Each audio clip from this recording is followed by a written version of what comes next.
Hello, everyone. I'm Tim Baynes, CEO and founder of Compatio. I am going to go to full screen mode in just a minute. I thought I would stay on camera for just a second so you know this is not a bot. However, I'm here in Southwest Missouri and we have pretty limited bandwidth in these parts. So I'm going to switch off my video here in just a second. We do have indoor plumbing as of last year around these parts, so that's all good. I saw somebody asking where the bathrooms were earlier in the conference, so we do have indoor plumbing and our own bathroom here. I'm going to go ahead and turn off the video and switch to full screen mode, and hopefully all of you can see that just fine. All right, so we're going to talk about the e-commerce or online experience, and the premise is that we can make that pretty good as long as certain things are in place. And I'm going to talk about a few of those things today. We want to talk about why e-commerce matters, especially now, how it's different from an in-store customer experience, and how it can be just as effective in its own way by making your site more intelligent. A little bit about me. First of all, as I mentioned, I'm in Southwest Missouri. We've got some absolutely fantastic cycling in these parts, not too far from Bentonville. We have 3 mountain bike parks just outside of Springfield, right here where I live. So we've got some great riding down here. As for myself, I am a cyclist. I've got more gear than I have talent. I built several of my own bikes. I ride a co-motion tandem and also a Garmin Flux trainer with the weather as bad as it is. And I've spent most of my career building what are called product configurators at some of the largest manufacturing companies in the world, companies like Cisco and Cummins PowerGen and Flowserve and companies like Masterlock. And if you want to know what a configurator is, this is one that is an example, and you've probably interacted with something like this at some point. This is Jaguar's web-based configurator for setting up a Jaguar I-Pace, one of the new electric vehicles. This is a configurator. You get to go choose the options of the car so that you can have it built to your specifications. And this particular system that you're looking at right here in the screenshot is actually one that I helped design. They were a big customer of mine 3 or 4 years ago. So I've been doing this stuff for a long time. And coming from that background, and also being, very involved in cycling myself with my own builds, over the years, it's become very apparent to me as e-commerce has grown in importance and popularity that there are a lot of limitations of e-commerce systems, especially when you're dealing with relatively complex equipment like a bicycle. And probably some folks maybe don't think that bikes are all that complex. Anybody that's a mechanic or has dealt with them for a while knows different. There are, in a regular bike, just a 2-wheeler with 1 seat, not a tandem, there are about 45 different components. And I'm not counting the individual parts that make up each of those components. I'm talking about essentially products that are off the shelf. There's about 45 different components in a bike.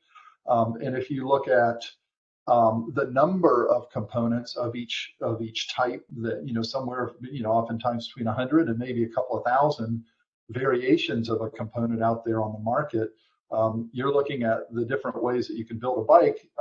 It's something like 45 to the 2 or 300th or 400th power. It's a very, very, very, very big number.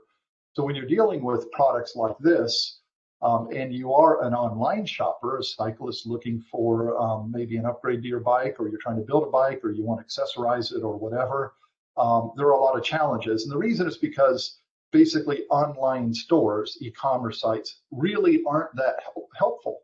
There's a lot of information. There's almost no knowledge. The compatibility data, what goes with what, is buried somewhere in the fine print if it's there at all, and usually it's not. And even if you know what you're doing, it can take 4 to 6 weeks to figure out a build, for example, if you're building a frame up from scratch.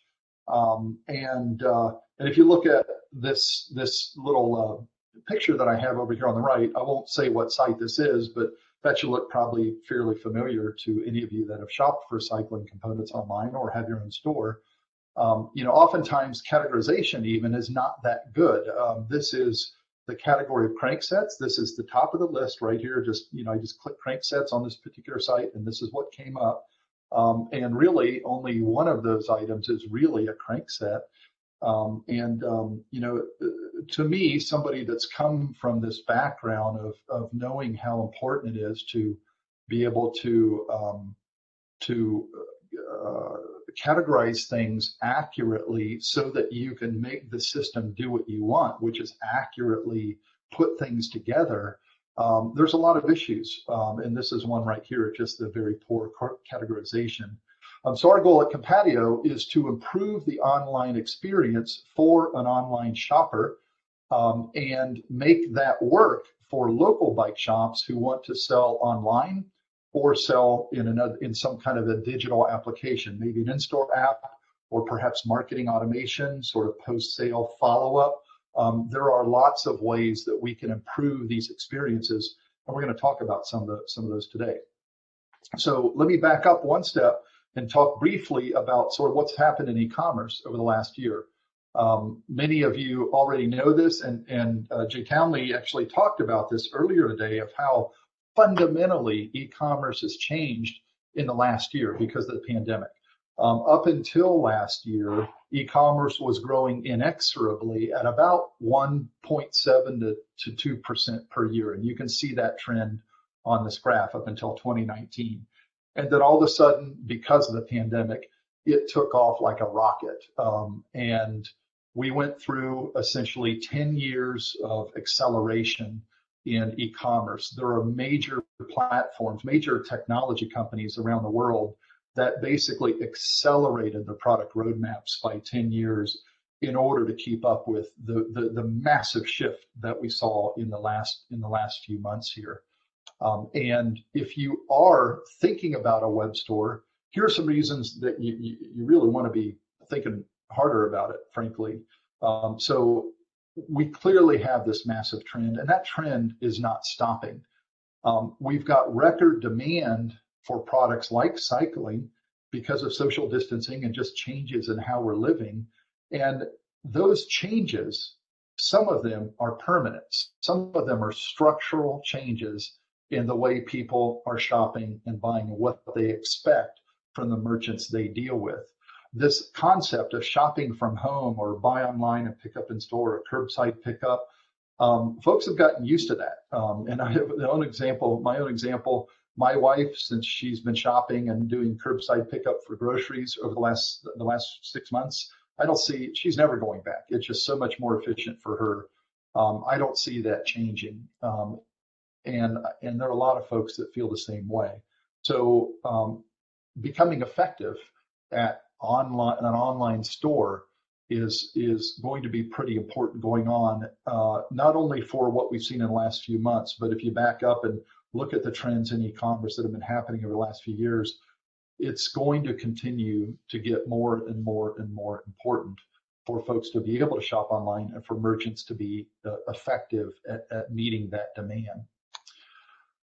Let's look at the comparison between the in-store and the online experience. And some of you are probably saying, well, duh, there's a pretty big difference. And I agree with that, but let's talk about how they're different. So in-store, you can do a lot of cool stuff. You can discover, right? You can walk in, learn about new bikes. You can learn about new products that are on the market. You can learn about new styles of riding. You know, you were a road biker or a mountain biker and now gravel's out and look at the cool bikes. E-bikes have obviously been a huge trend. So you can discover about all that and learn about those capabilities, learn about what you need to do to set up your bike to maybe meet your own requirements as you get better and better as a cyclist. You can touch the bike, you can try the bike, you can buy the bike, and you can connect with your local biking community oftentimes through your dealer. Other folks in the store or flyers up on the wall to see, about the events going up. And if it's a good store, it's going to have donuts and beer, and you can always get that. So there's all kinds of cool things about being inside a store. Let's talk about how that compares to shopping online. So first of all, what can you do online? Well, you can discover, right? You can learn an awful lot about what's available coming out in whatever your interest is in gravel or mountain biking or road biking or e-bikes. you can learn. Same as in an in-store. It's not hands-on, but you can certainly learn an awful lot about cycling online. You can't touch them, and that's a disadvantage. And you can't try them. That's a disadvantage as well. You can still buy them, and that's cool because that's what online shopping is for. You don't get donuts and beer unless you can get it shipped to your house, so that's a real disadvantage. But what are we talking about here? We're talking about online. So the big difference is that you're on the internet.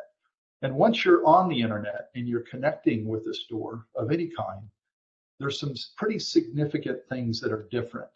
You can still connect, but you're connecting in a different way. Not only are you connecting to the dealer, but you're living within communities that you're probably already a part of out there in sort of social media world, Facebook and Instagram and Pinterest and all these specialized web forums, or where Reddit, where you've got a pretty deep connection of what's going on there.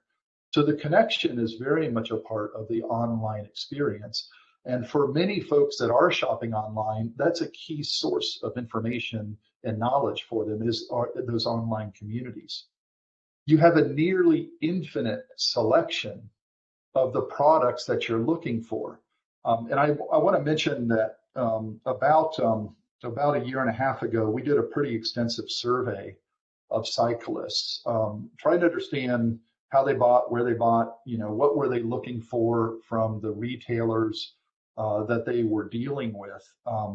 And it was quite surprising to us that almost none, and we talked to a couple hundred cyclists, did a pretty extensive survey at a big event down here in Southwest Missouri. And I was really surprised that out of all the folks that we talked with, price only came up once. So literally, in all those folks that we talked to, they never mentioned price as a factor in choosing where they would shop. They almost all, and it was about 97% of the folks we talked with, said that they would prefer to shop from a local dealer. And the number one reason that they mentioned why they didn't buy from a local dealer during the times where they didn't go to a local dealer was because of selection. And that was their major complaint. The second most popular common complaint about what they didn't like about shopping or dealing with a local dealer were complaints about product knowledge, about not knowing, not being able to answer the customer's question to their satisfaction. So I was quite surprised, again, in having price come up so rarely, because a lot of times you hear that as a pretty major factor in folks shopping online. Selection was the thing that really mattered. And when you're shopping online, you have nearly an infinite selection. And you may not be able to buy everything online. Obviously, a lot of bikes, for instance, you have to buy, if you are going to buy online, you still have to pick it up in store. But there's a lot of that is changing. There's an awful lot of both bikes and top line components that you actually can buy online. So that selection is really critical. The other major factor about shopping online that it matters is that you can essentially teleport to another store immediately, right? So, I mean, compared to being online or being in the store, right? You want to go to another store, you got to get in your car and you got to drive across town and go to the other store. Well, obviously that's different online because you can just immediately, in the blink of an eye, be somewhere else, another store or a big e-commerce site. And because of all these factors, it's a very different mindset that a customer is bringing to an online experience interacting with your store as compared to being in the store. So in summary, first of all, customers are they're digitally proficient. They know their way around. They know how to find their way around. They know how to search. They're aware of all these things like social media. They know how to go get ratings. They know all that stuff. They're part of multiple online communities, as I mentioned. And just because of the mindset that you have when you're online, there's a lot of clicking and viewing and not as much reading. Folks, they want to see videos. They want to see action. They want to see they're real consumers of information that is presented to them in an easy to digest way. So if you're going to deliver an online site, you need to be able to meet these folks where they are. You've got to have an engaging and a high value experience. They've got to be able to get something out of being on your site, or they're going to leave because they can find other places that they see as much more worth their time. If we talk about how can we deliver a high value experience to an online shopper, I'd ask you to consider, what do you think your most valuable asset is? Is it your store, your building itself? Maybe your location. Maybe you've got a really nice location for your store on a nice corner somewhere. Is it your customer service, the sort of the brand reputation that you've developed around your customer service, as well as the quality of your staff, their knowledge and their skill in working with, let's say, difficult customers? Is it your inventory? Is your inventory your most valuable asset? The ability for somebody to walk in and see a nice lineup of products. That might not be the best thing we offer today because of the limitations on the supply chain right now. But over time, obviously, inventory is a pretty key asset for most stores. Is it your service reputation, your ability to take a customer with an issue and really get something done and solve a problem for them, build the bike, fix the component, whatever it is? Is that your most valuable asset? I'm going to say that maybe it's not any of these. Maybe your most valuable asset is actually the knowledge that you have of the industry, of what's coming out, of what the products are, of how to map a product to a customer's need, how to set it up, how to measure them, how to fit them to a bike, how to get them on the right bike for them and get it set up for their needs with all the right gear that goes with it. Maybe that's your most valuable asset. Only you can be the judge of what you think here, but I'm going to suggest that this is actually probably one of the most underrated assets that a bike store has. And the reason this matters is because we see that lack of knowledge as the critical feature that is missing on e-commerce sites. And that's why at Compatio, we've come up with essentially what we call knowledge-based commerce. And it's the ability to inject into the digital experience, whether it's an online store or marketing automation, or even an in-store app on a kiosk or on an app on a tablet. We've developed ways to inject knowledge into those experiences so that customers can more easily find exactly what they're looking for, something that's actually going to solve their problem. And by doing so, it increases the value of the online, the digital experience to the customer. It allows them to find what they want, what they need easier, and it provides the necessary information to them so they can put together a build or find the right product, upgrade their bike, or whatever. And I know you're saying, well, wait a minute, finding the right product, that's what I'm for. That's what my store is for. That's what my mechanics are for. That's what my shop for, my sales agents out on my floor are for. And yeah, you're absolutely right. In the in-store experience, that is exactly what they're for. But we're talking online here. And the online is a totally different animal. And if your site does not have this kind of information, it's going to be hard to really stand out from your competitors. And there are competitors popping up everywhere. Everybody's trying to get online. So that's why we've developed this concept and implemented these technologies that allow us to encode knowledge into the site. And I'm going to talk about what a few of those are here. So you all, hopefully you've seen this at some point in the past. This is a page out of Shimano's, I think, 98-page compatibility document that they send out every year. And even for something as relatively simple as finding the right rear derailleur with your cassette or cassette with your rear derailleur, it's pretty complex. I mean, I've been doing this for a long time, and when I first started studying these a couple of years ago, I had some heads crash, and you figure out exactly what they were, how this thing actually works. This is an example of some compatibility information. And think back to what I said a few minutes ago. Online shoppers, they don't want to have to read, they don't want to have to digest, they want to click and they want to see. And so we like to say at Compatio that essentially this is basically a research project. Compatibility and configuration is essentially a research project. And we like to say that we turn it from a research project into a click. We take this kind of knowledge that is encoded in this page, and instead we put it in a site so it's clickable. And we deliver that through several applications that plug right into e-commerce sites. So this is our collection of knowledge-based apps for e-commerce. We have a recommendation system. We have a smart bundler. We have what we call expert cross-seller. We have a compatibility lookup function that, by the way, can also look up substitutability. If somebody is looking for something that they think they need, we can recommend something else that will fit and work that you do have in stock because you don't have what they are looking for in stock. We also are rolling out a product data hub and a configurator here in the next few weeks. These plugins run on the platforms on the right, Shopify, Magento, WooCommerce, those are out of box. We can also do custom integrations to new e-commerce platforms at any time, and we're happy to do that. Our plugins are built to be embedded in any e-commerce open platform, and we can usually set those up in a matter of a few hours, maybe a couple of days at most.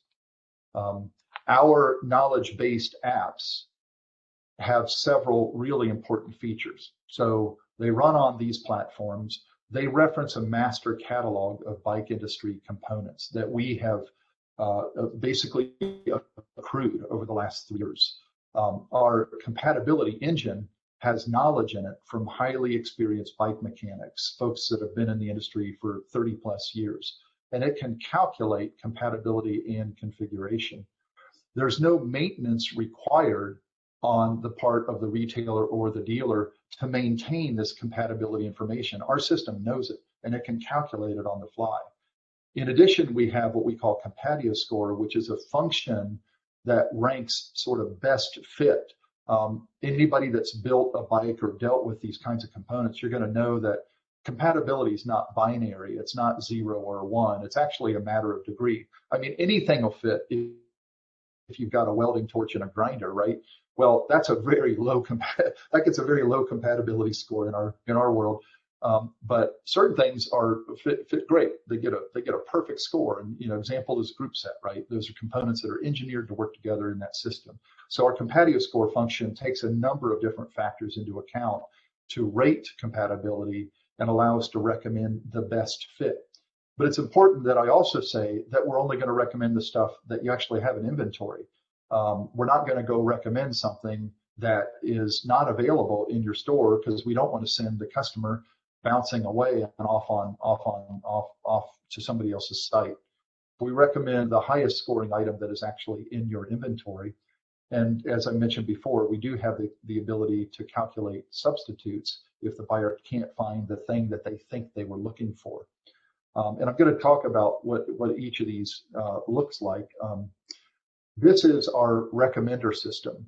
This runs at the bottom of the page normally in a normal setup. And you all have seen recommender systems already on e-commerce sites. If you go to Amazon and you look at a product and you go down to the bottom of the page, and it's going to say something like, folks that bought that thing also bought this other stuff, or you've frequently looked at these things. We don't feel those recommenders are very effective, frankly. They don't have any understanding of the product. And dealing with things like bicycles, the relationship between products is very critical to get right. So our recommender system will show the products that actually fit, and it'll show them in each category, and the categories are very precise. If the rear derailleur category is shown, those are going to be rear derailleurs. If we're looking at cranksets, it's going to be cranksets, not bolts, not crank arm caps, it's cranksets. And these are the ones that fit with the product that you're actually looking at. This list of categories is dynamic. It's driven by the thing that you're looking at. Right now, we're looking at what goes with SRAM XX1 Eagle trigger shifter. Those are the best ranking derailleurs on this particular site. We could show crankset, chain rings, cassettes, maybe chains, all the stuff that goes with a shifter as you're building out a drivetrain, we could show here. This is our Smart Bundler product. This, again, is another plugin that we plug into an e-commerce site. This generates a bundle of components, anywhere from 2 to up to 4 or 5. You wouldn't want to go more than 4 or 5 because that gets too confusing to the customer. But this generates a bundle. It's the thing that you're looking at. In this case, you were looking at that XX1 shifter, and it's recommending the best fitting derailleur, in this case, that is available on the site. The buyer can just click and add them both to the cart. They get the bundle. The best ranking shifter or the best ranking derailleur is what's being shown here. that bundle could just as easily, if they were looking at a crankset, maybe a chain ring or maybe a chain or maybe a shifter would be the next best category, and our bundler would choose whatever that is. And it's totally driven by the system. Those categories, we're learning what is most relevant. And again, we're using our Compatio score function to recommend the best item in that category. You don't have to maintain this. This is totally driven by the system. It's all automatic and dynamic. This is our expert cross-seller, which shows a lot of the same information that we just saw before. It just shows it in a different way. It uses that same Compatio score algorithm to show the customer things that go with what they're buying. But it does it essentially as a modal pop-up once they've added it to the cart. So this puts it right in their face, which can be a good thing, kind of similar to the candy and the candy rack in the grocery store. You're looking at it, and you get to make a choice, do you want it or not? This is actually a very effective component. Again, it pops up on the way to the cart. It's going to show the top number of products. Right here, it's showing 2 in each category. Could just as easily show 3 or 1. It's configurable in terms of how many items do we show in each category. And if these products were to come in variants, maybe they come in different colors, from our perspective, from a compatibility perspective and a fitment perspective, the color might not matter. Sometimes it might, but generally it doesn't matter to compatibility. And so if it does come in variants, we'd offer a drop down that would allow them to pick like the color. So they're still getting the right function that they need. They just get to choose which color comes in. They can add it to the cart. So that's our cross seller. This is our dynamic configurator that is coming out in a few weeks here. We've got it set up to configure a drivetrain in this view. It allows the customer to build a drivetrain and build it correctly. They don't have to choose every component in the drivetrain. Maybe they already have a crankset. This is, again, generated automatically from our system. You don't have to maintain this, and it's going to show the stuff that you have in inventory. Our knowledge base apps are very successful where they're running. And what I've gotten here to sum up or just kind of conclude is I'm showing you actually from a smaller site that is probably the size of a cycling dealership site. And as you can see from this performance report, we implemented it in October, and it got better and better as we tuned it and dialed it in. And now, as of the 8th day in February, for February, it had sold $3,500 approximately worth of product, which is about 6% of their sales over those 8 days, representing an 1,800+% ROI on what it cost them to have this thing running on their site. And over the life of the contract, it's had a 561% ROI based on the cost of what it takes to get it on their site and divide it into their revenues. So it's been very successful, and it's getting better and better all the time. That's all I've got to say about our apps. I do want to invite you back to our talk tomorrow at 10:30 a.m. We're going to dive a little bit more deeply into how our system works, and especially why e-commerce sites don't really do this very well. And if you do have a Shopify store, we'd love to talk to you further. We can set up a 1-hour workshop. We can show you how to get this thing on your site very, very quickly. We do most of the work, so that's spoiler alert there. And if you don't have a web store, if you're thinking about it, or if you're on a platform that we don't cover currently, see us for options, because we obviously want to continue to build out our integrations. And I'll close with an invitation to our early access program. We will be delivering this as an app to run on your phone and offer some really nice compatibility lookup in your shop or in your service bay. Thank you, everybody, for attending.